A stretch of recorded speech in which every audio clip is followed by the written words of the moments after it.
Pagi hari tersenyum sendiri, melihat awan berseri-seri. Yuk kita pelajari struktur dan bahasa teks deskripsi. Assalamualaikum warahmatullahi wabarakatuh adik-adik. Kembali lagi bersama Bu Faiza. Bagaimana kabar kalian hari ini? Semoga selalu sehat dan ceria ya. Adik-adik, pada video materi sebelumnya Bu Faiza sudah menyajikan materi tentang definisi teks deskripsi. Selain itu, Bu Faiza juga sudah menyajikan materi tentang ciri objek, ciri tujuan, ciri isi, dan juga ciri kebahasaan teks deskripsi. Nah, apakah kalian masih mengingatnya? Untuk mempertajam ingatan dan pemahaman kalian tentang materi tersebut, kalian masih bisa menyimak kembali video sebelumnya ya. Pada video kali ini, Bu Faiza akan menyajikan materi kelas 7 SMP tentang struktur dan bahasa teks deskripsi. KD yang akan kita pelajari yaitu KD 3.2, menelaah struktur dan unsur kebahasaan dari teks deskripsi tentang objek, baik itu sekolah, tempat wisata, tempat bersejarah, dan atau suasana pentas seni daerah yang didengar dan dibaca. Adapun indikator pencapaian kompetensinya antara lain 3.2.1, peserta didik mampu merinci bagian-bagian struktur teks deskripsi. 3.2.2, peserta didik mampu menentukan bagian identifikasi dan deskripsi bagian pada teks deskripsi yang disajikan. 3.2.3, peserta didik mampu menelaah bagian struktur yang sesuai untuk melengkapi teks deskripsi yang dirumpangkan. Lalu yang terakhir 3.2.4, peserta didik mampu menelaah kebahasaan teks deskripsi. Sebelum kita masuk kepada materi, dengarkan terlebih dahulu pembacaan teks deskripsi berjudul Rumah Tongkonan berikut ini ya. Tongkonan adalah rumah adat masyarakat Toraja. Tongkonan berasal dari kata tongkon yang artinya duduk bersama-sama. Suku Toraja yang memiliki rumah adat ini tinggal di pegunungan yang berbatasan dengan Kabupaten Nrekang, Sulawesi Selatan. Rumah adat ini merupakan salah satu ikon suku Toraja selain upacara pemakamannya. Toraja termasyhur oleh karena rumah adatnya yang unik dan cantik ini. Oleh karena arsitekturnya yang menarik, Tongkonan kemudian dinobatkan sebagai rumah adat Toraja. Tongkonan berada di antara pohon-pohon bambu di puncak bukit. Tongkonan terletak sekitar 12 km ke arah utara dari Rantai Pau. Memasuki Rantai Pau, akan kita temui Tongkonan berjajar rapi dan indah, seakan menyambut dengan ramah setiap pengunjung yang datang. Rumah adat yang satu ini terbuat dari kayu yang bagus dan dihias dengan apik. Hiasan terdapat pada sekujur badan rumah dan atap rumah. Ukiran di sekujur bagian rumah menambah cantik bangunan ini. Ukiran yang menghias sekujur bangunan bermotif garis-garis lengkung yang harmonis. Rumah adat yang berjenis rumah panggung ini juga terbuat dari kayu yang kokoh, bukan kayu sembarangan tentunya. Jenis kayu yang digunakan untuk membuat tongkonan kabarnya memiliki kualitas juara dan hanya ditemukan di wilayah Sulawesi Selatan saja. Tanpa vernis dan pelitur, kayu rumah tongkonan tetap awet hingga ratusan tahun. Suku Toraja juga menghias atap tersebut dengan tanduk kerbau. Kerbau memang perlambang kebangsawanan suku Toraja. Atap rumah tongkonan melengkung menyerupai perahu, terdiri atas susunan bambu. Tongkonan tersebut didekorasi dengan sejumlah tanduk kerbau yang ditancapkan di bagian depan rumah. Di setiap bangunan bagian depan terdapat deretan tanduk kerbau. Sungguh kaya warisan budaya Indonesia. Kita bangga memiliki warisan budaya dengan nilai artistik yang tinggi dan unik. Rumah adat Tongkonan, warisan budaya yang perlu kita jaga. Nah, adik-adik, tadi kalian sudah mendengar pembacaan teks deskripsi berjudul Rumah Tongkonan. Kira-kira apakah kalian sudah mempunyai gambaran tentang struktur teks deskripsi? Baik adik-adik, struktur teks deskripsi ada 3. Yang pertama, identifikasi atau gambaran umum. Yang kedua, deskripsi bagian. Dan yang ketiga, simpulan atau kesan.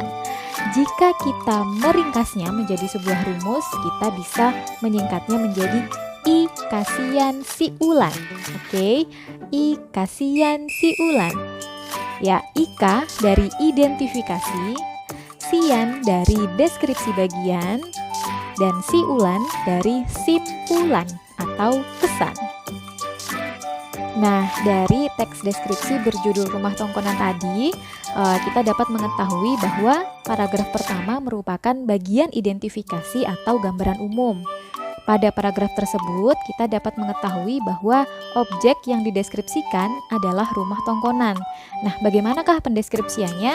Tadi kita bisa tahu bahwa pendeskripsian atau gambaran umum mengenai rumah tongkonan tadi mencakup asal nama kata tongkonan yang berasal dari kata tongkon.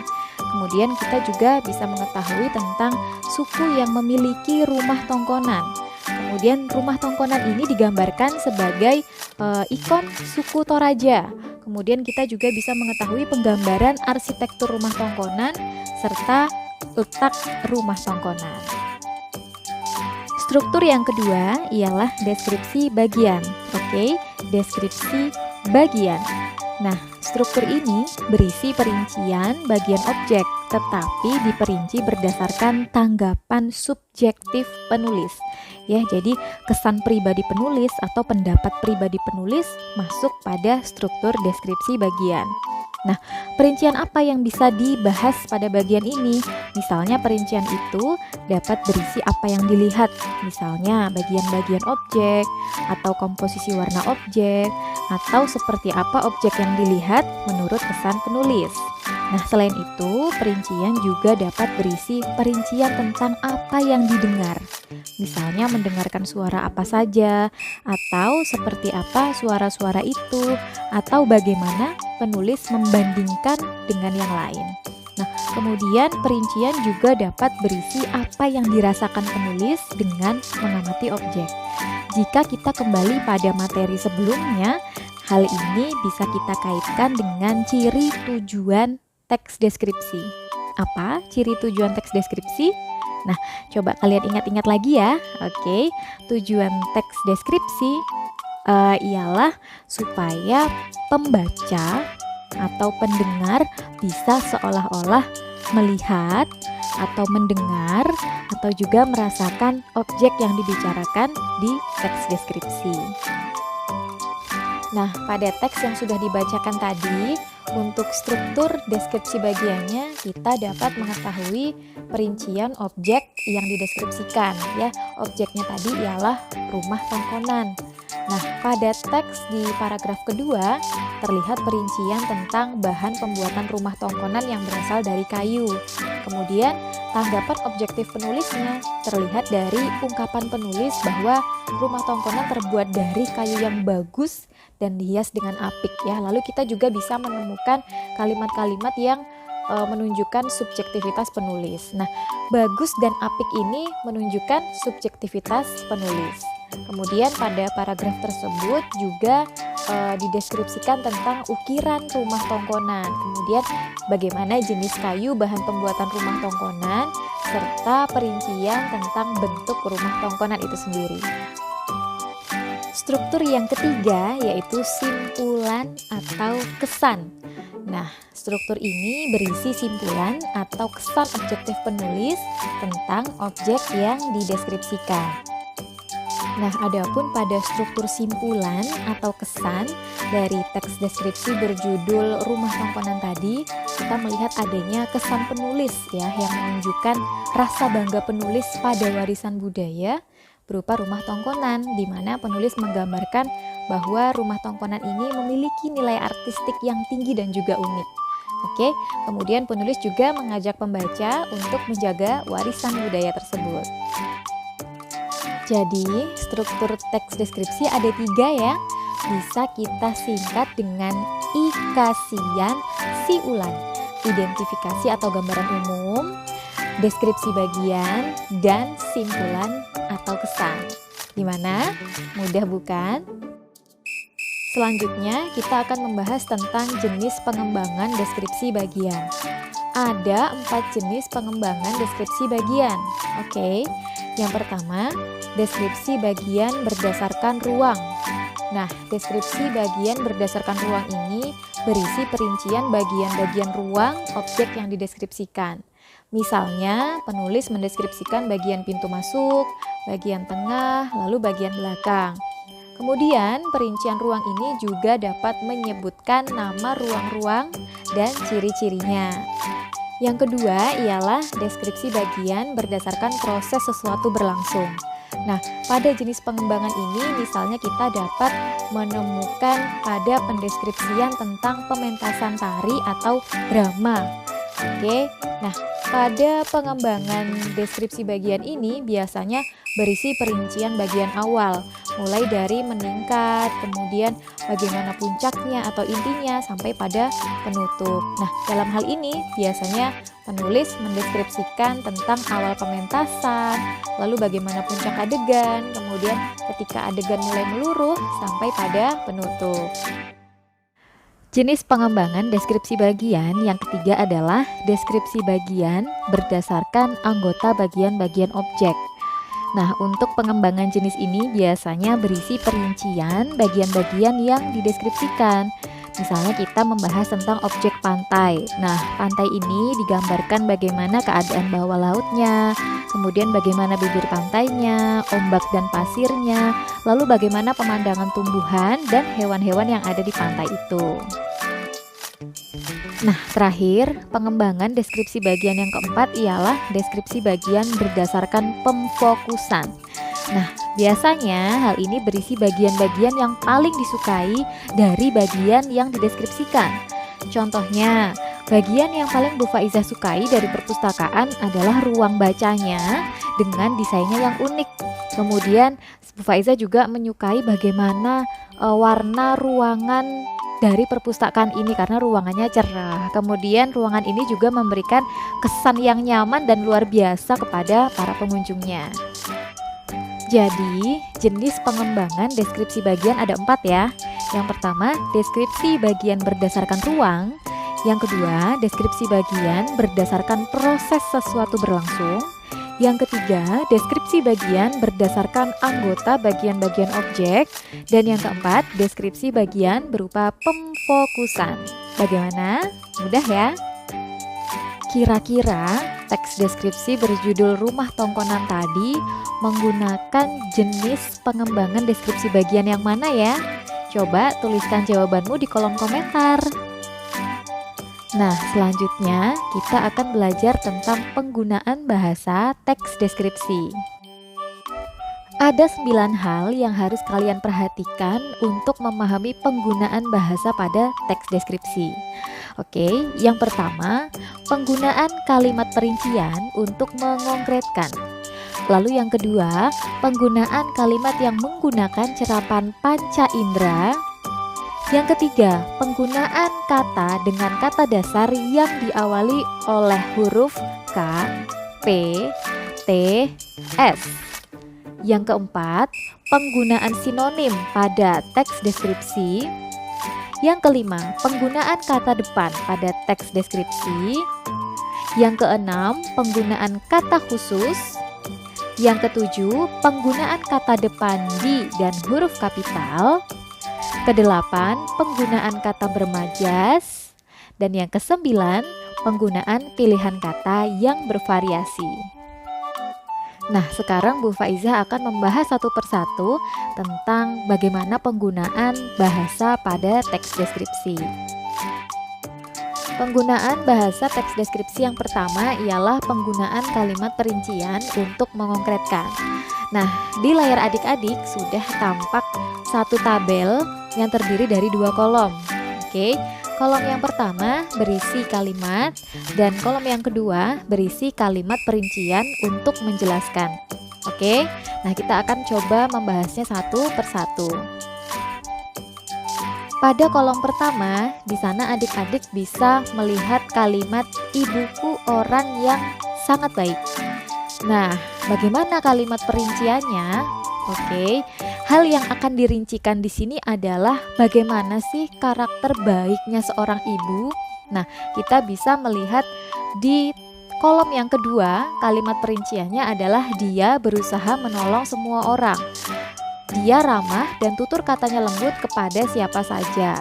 Nah, jadi pada kolom yang kedua, dia berusaha menolong semua orang, dia ramah dan tutur katanya lembut kepada siapa saja. Ini merupakan kalimat-kalimat perincian yang merinci bagaimana karakter baiknya seorang ibu. Lalu pada kalimat yang kedua, koral di Laut Karimun Jawa beraneka bentuk dan warna, sehingga membentuk pemandangan yang begitu indah. Nah, pada bagian kalimat perincian untuk menjelaskan, kita mendapatkan penjelasan tentang bentuk dan warna koral di Laut Karimun Jawa. Oke, ada kalimat di sana yang menjelaskan seperti ini. Ada koral berbentuk bunga berwarna krem dan merah muda. Di tengahnya ada bintik-bintik menyerupai benang sari. Nah, di sisi lain juga ada karang dengan bentuk tumbuhan kaktus yang bergerigi, bercorak biru dan juga warnanya hijau. Nah, di situ merupakan perincian ya atau penggambaran secara konkret tentang bentuk dan warna koral yang ada di Laut Karimun Jawa. Kedua, teks deskripsi menggunakan kalimat yang menggunakan cerapan panca indera. Nah, apa sih fungsinya penggunaan kalimat yang menggunakan cerapan panca indera? Oke, kalimat yang menggunakan cerapan panca indera pada teks deskripsi dibuat agar pembaca seolah-olah bisa melihat, mendengar, dan juga merasakan langsung objek yang dideskripsikan. Karena seperti yang kita tahu bahwa teks deskripsi ini dibuat agar pembaca seolah-olah dapat melihat, dapat mendengar, ataupun dapat merasakan objek yang dideskripsikan. Nah, Bu Faiza sudah menyajikan contoh di dalam tabel, yaitu terkait dengan bagaimana kalimat yang menggunakan cerapan panca indera. Ya, di situ ada 3 hal, misalnya ketika seolah-olah pembaca atau kita bisa melihat, yang kedua seolah-olah pembaca bisa mendengar, dan yang ketiga seolah-olah pembaca bisa merasakan. Nah, kita lihat yang pertama, di situ ada kalimat pantai panjang dengan pasir putih. Oke, dari kalimat itu kita seolah-olah bisa melihat ada sebuah pantai yang panjang dengan pasirnya yang berwarna putih. Nah, lalu contoh yang kedua, ada kalimat di sana debur ombak pantai terdengar berirama. Dari kalimat itu, pembaca seolah-olah bisa mendengarkan suara suara debur ombak yang ada di pantai. Kemudian yang ketiga, seolah-olah pembaca bisa merasakan.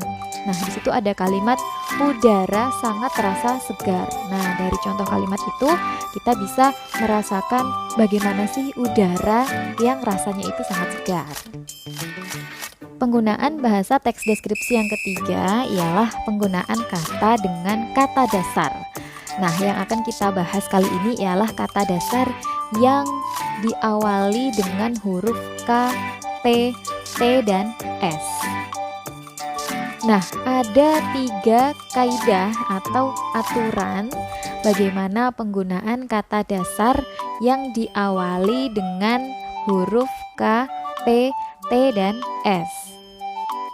Yang pertama, fonem atau bunyi K, P, T, dan S akan luluh jika setelah awalan me diikuti oleh kata dasar yang berawalan huruf K, P, T, dan S. Nah, misalnya pada kata memengaruhi, ya, itu adalah kata dasarnya pengaruh. Nah, sebelumnya kata pengaruh ini mendapatkan imbuhan me, maka fonem P atau bunyi P pada kata dasar pengaruh itu menjadi luluh atau menjadi hilang setelah ditambahi imbuhan me. Contoh lain, misalnya kita temukan pada kata memesona. Nah, kata memesona ini ialah kata dasar pesona yang mendapatkan imbuhan me. Nah, sehingga bunyi P atau fonem P pada kata pesona itu menjadi hilang atau menjadi luluh setelah bertemu dengan imbuhan me, sehingga menjadi memesona. Nah, selanjutnya juga ada mengarantina ya. Mengarantina ini adalah kata dasar karantina ya. Di situ ada bunyi K pada dasar karantina yang bertemu dengan imbuhan me, sehingga bunyi K tadi pada kata dasar karantina tadi menjadi luluh sehingga menjadi kata mengarantina. Nah, coba adik-adik cari contoh yang lain ya. Bagaimana ketika fonem K, P, T, dan S ini menjadi luluh ketika bertemu dengan awalan me. Kaidah yang kedua ialah fonem atau bunyi K, P, T, S tidak luluh jika setelah awalan me diikuti oleh kata dasar yang diawali dengan klaster ya atau konsonan rangkap. Ya, jadi ada dua huruf konsonan yang berjejer di sana. Misalnya kita temukan pada kata memprakarsai atau mengkriminalkan atau mengklasifikasi. Nah, kita lihat pada contoh yang pertama, misalnya pada kata memprakarsai itu adalah kata dasar prakarsa yang ditambah imbuhan me. Nah, karena di sana diawali dengan bunyi klaster atau huruf konsonan rangkap P dan R, maka bunyi P pada kata prakarsa itu tidak luluh ya, sehingga tetap berada pada tempatnya menjadi memprakarsai. Oke. Nah, kaidah yang ketiga ialah fonem atau bunyi K, P, T, S tidak luluh jika setelah awalan me diikuti oleh kata berimbuhan yang berawal dengan huruf K, P, T, S. Misalnya mempertaruhkan ya, memperluas. Nah, di sini kata dasarnya misalnya pada kata mempertaruhkan itu kata dasarnya bukan pertaruh, tapi kata dasarnya adalah taruh. Nah, per sebelum kata taruh itu juga adalah imbuhan. Nah, sehingga pada per itu tidak terjadi peluluhan ya, sehingga tetap berada pada tempatnya juga, mempertaruhkan. Nah, demikian juga dengan pada contoh yang kedua, memperluas ya. Kata dasarnya ialah luas, bukan perluas ya. Karena di situ per di situ juga merupakan imbuhan. Nah, kita coba melihat pada contoh kalimat di teks deskripsinya. Misalnya pada contoh yang pertama, di situ ada kalimat Ugi Agustono memprakarsai cinta Indonesia dengan cara menuliskan keindahannya. Nah, bagaimana telaah penulisan katanya? Kita melihat pada kata memprakarsai. Jadi kata ini ialah kata dasar prakarsa yang mendapatkan awalan me dan akhiran i.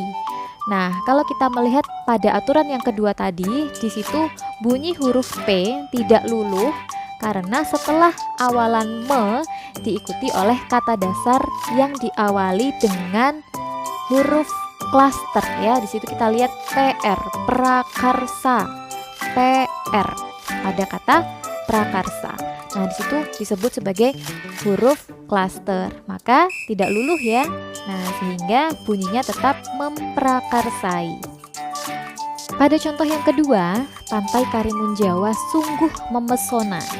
Nah, di situ kita melihat ada kata memesona ya. Jika kita melihat pada aturan tadi, khususnya aturan yang pertama, di sana ada kata dasar pesona yang diawali dengan awalan me. Nah, maka kaidahnya adalah bunyi huruf P pada kata pesona itu luluh ya menjadi M. Jadi bunyi P di sana berubah menjadi M karena setelah awalan menasal itu diikuti oleh kata dasar yang diawali dengan huruf P.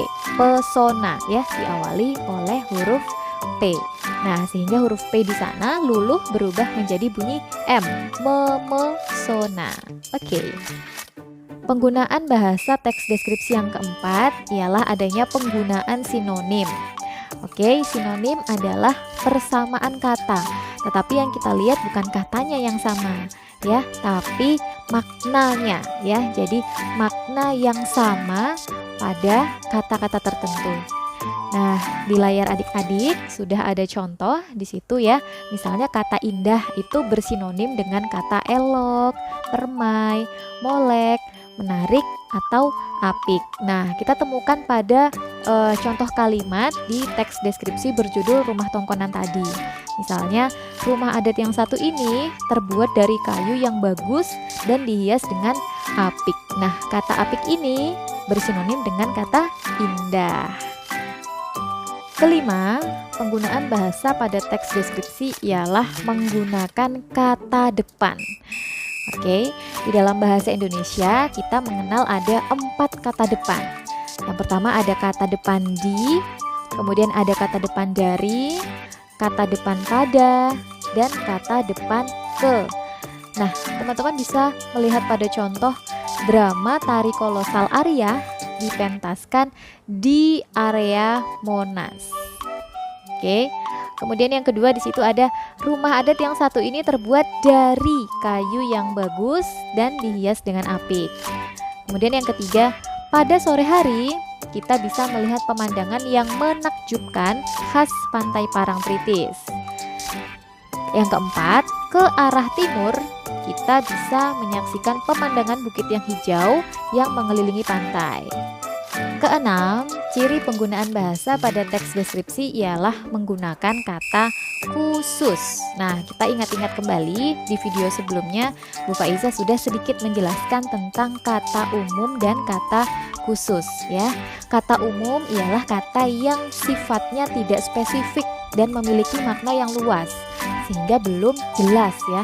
Nah, sedangkan kata khusus ialah kata yang sudah bersifat spesifik dan mengandung makna yang sesuai. Nah, jadi kata umum dan kata khusus ini sebetulnya memiliki kaitan. Oke, kita bisa melihat pada contoh di sana. Yang pertama ada kata indah ya, kata umum indah. Nah, kata khususnya ya yang sudah bersifat spesifik ini misalnya ada elok, ada molek, ada cantik, menawan, menakjubkan, memesona, atau manis gitu ya. Nah, misalnya pemandangan yang indah, oke. Di situ masih bersifat umum. Indahnya dijabarkan seperti apa? Bagaimana sih pemandangan yang indah itu? Oh, ternyata pemandangan yang menakjubkan. Kita bisa melihat pada contoh yang lain ya. Misalnya ada kata umum hewan peliharaan. Bu Faizah memiliki hewan peliharaan. Nah, belum jelas nih apa sih hewan yang dipelihara oleh Bu Faizah? Ya, jadi hewan peliharaan itu adalah kata umum. Nah, kata khususnya apa? Oh, ternyata Bu Faizah memelihara kucing ya. Selain itu Bu Faizah juga memelihara marmut yang lucu ya. Bu Faizah juga memelihara kelinci. Nah, jadi jenis-jenis hewan peliharaan ini misalnya kucing, kelinci, marmut, ikan, burung ya, itu adalah kata khususnya. Nah, berdasarkan contoh tadi ya, kita bisa tahu bahwa kata umum adalah kata yang luas ya. Jadi maknanya ini masih luas ya, luas ruang lingkupnya dan dapat mencakup banyak hal. Nah, sedangkan kata khusus ialah kata yang ruang lingkup dan cakupan maknanya itu lebih sempit. Nah, kata-kata yang termasuk dalam kata umum disebut dengan hipernim ya, hipernim. Nah, kata umum dan atau khusus sebenarnya sinonim, tetapi dengan makna yang lebih khusus ya. Bu Faizah katakan tadi bahwa kata umum dan kata khusus ini memiliki keterkaitan. Nah, kemudian kata khusus merupakan sinonim kata umum tetapi dengan tambahan makna atau lebih formal ya, lebih spesifik. Nah, misalnya kata keren dan dahsyat itu bersinonim dengan kata menarik tetapi dengan ragam yang tidak formal. Ketujuh, penggunaan bahasa pada teks deskripsi ialah menggunakan kata depan di dan huruf kapital. Ya, oke. Nah, kita memerlukan penjabaran yang agak lebih banyak untuk menjabarkan kata depan di dan juga huruf kapital. Nah, untuk memahami bagaimana penggunaan kata depan di, kita harus memperhatikan dan memahami perbedaan kata depan di dan awalan di. Oke, kita coba bahas satu persatu ya. Nah, jadi kata depan di berfungsi sebagai kata depan jika diikuti dengan kata keterangan tempat, arah, ataupun posisi atau letak ya. Sekali lagi, kata depan di berfungsi sebagai kata depan jika diikuti dengan keterangan tempat, arah, posisi, atau letak. Nah, misalnya Bu Faizah senang sekali membaca buku di perpustakaan. Karena perpustakaan itu menunjukkan keterangan tempat, maka kata depan di situ berfungsi sebagai kata depan. Nah, yang kedua, sebagai kata depan ya, sebagai kata depan ditulis terpisah dengan kata yang mengikutinya. Nah, misalnya dari contoh tadi, Bu Faizah senang sekali membaca buku di perpustakaan. Maka pada kata di dan perpustakaan itu harus ditulis terpisah ya. Pada contoh lain kita bisa temukan misalnya di pantai ya. Jadi di spasi pantai, atau di belakang, di atas ya, di spasi belakang, atau di spasi atas. Nah, atau di bagian barat, di spasi bagian, spasi barat, atau di samping, di spasi samping. Nah, coba teman-teman cari contoh yang lain. Nah, tadi kita sudah membahas di sebagai kata depan. Lalu bagaimana di sebagai awalan?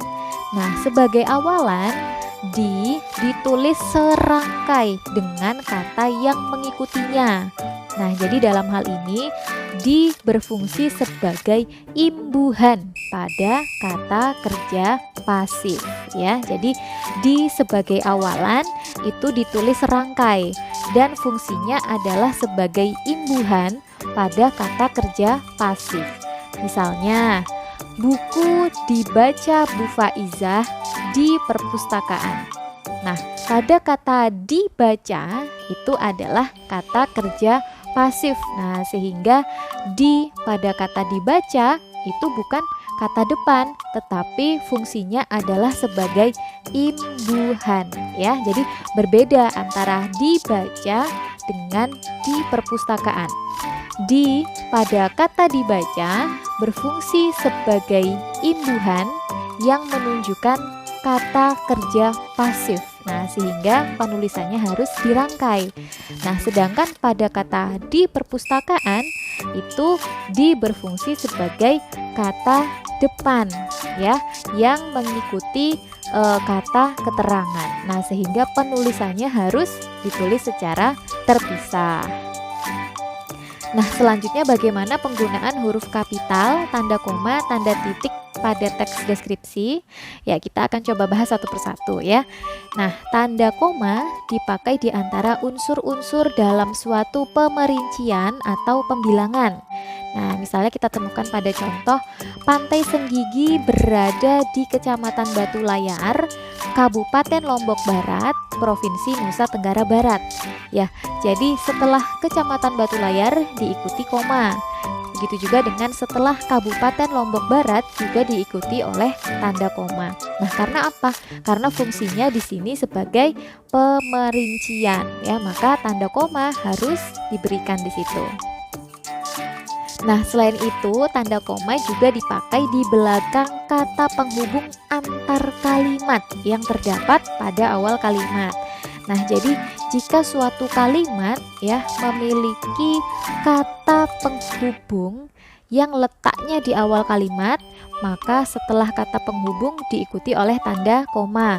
Misalnya ada kalimat yang diawali oleh kata hubung jadi, atau kalimat yang diawali dengan kata hubung dengan demikian. Maka setelah kata hubung jadi dan setelah kata hubung dengan demikian harus dibubuhi dengan tanda koma. Baik, selanjutnya penggunaan huruf kapital. Nah, huruf kapital dipakai sebagai huruf pertama nama diri atau nama diri geografi jika kata yang mendahuluinya menggambarkan kekhasan. Nah, tadi pada contoh teks deskripsi yang di awal kita menemukan kata tongkonan ya, rumah tongkonan.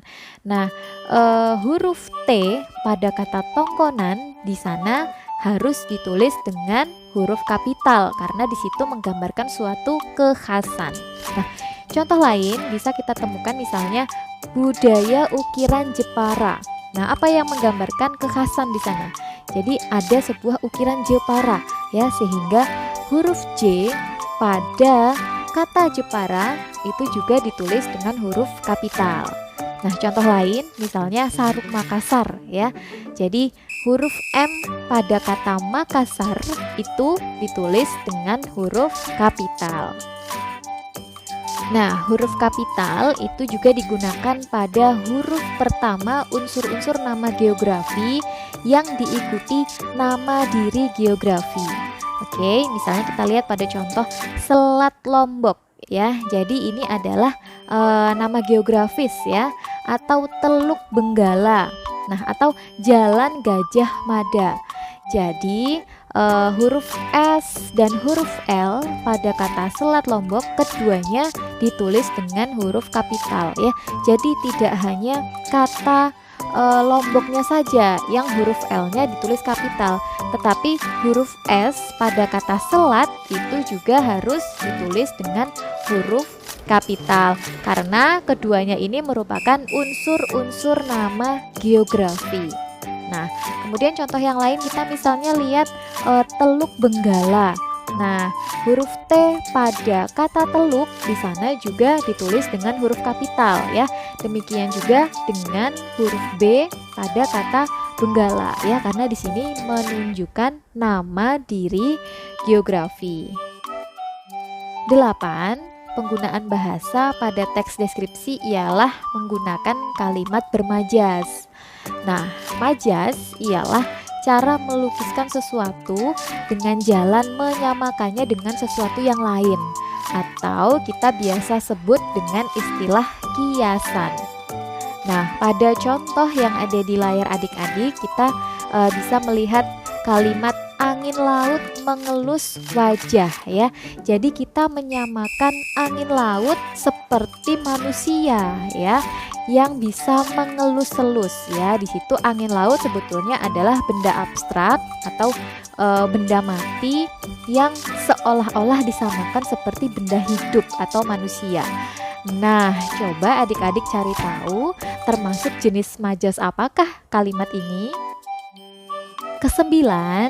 Penggunaan bahasa pada teks deskripsi ialah adanya pilihan kata yang bervariasi. Nah, teks deskripsi menggunakan kosakata yang segar dengan variasi kata yang sangat luas ya. Jadi kita bisa lihat di situ ada contoh kata, misalnya kata indah, kata elok, kata permai, kata molek. Nah, tidak hanya kata indah saja yang digunakan, tetapi kita juga bisa menggunakan variasi kata elok, kata permai, atau kata molek yang sebetulnya bersinonim dengan kata indah. Nah, kita lihat pada contoh kalimat pantai indah nan permai ya. Jadi tidak hanya kata indah saja yang digunakan, boleh menggunakan variasi kata-kata yang lain, tapi kita tetap harus memperhatikan maknanya. Nah, atau pada contoh kata mengagumkan, memesona, menakjubkan, memukau ya, di situ kita bisa pergunakan pada kalimat misalnya pemandangan memesona nan memukau ya, supaya kalimat-kalimatnya bervariasi dan pengetahuan kita tentang kosakata juga menjadi bertambah. Oke adik-adik, kita sudah membahas satu persatu tentang penggunaan bahasa pada teks deskripsi. Mulai dari yang pertama, penggunaan kalimat perincian untuk mengkonkretkan. Yang kedua, penggunaan kalimat yang menggunakan cerapan panca indera. Yang ketiga, penggunaan kata dengan kata dasar yang diawali dengan huruf K, P, T, dan S. Yang keempat, penggunaan sinonim pada teks deskripsi. Yang kelima, penggunaan kata depan pada teks deskripsi. Yang keenam, penggunaan kata khusus. Yang ketujuh, penggunaan kata depan di dan huruf kapital. Kedelapan, penggunaan kata bermajas. Dan kesembilan, penggunaan pilihan kata yang bervariasi. Bagaimana adik-adik? Apakah pengetahuanmu bertambah hari ini? Tunggu Bu Faizah di pembahasan selanjutnya ya. Tetap semangat. Belajar di waktu muda, bagai mengukir di atas batu. Belajar di waktu tua, bagai mengukir di atas air. Terima kasih. Wassalamualaikum warahmatullahi wabarakatuh.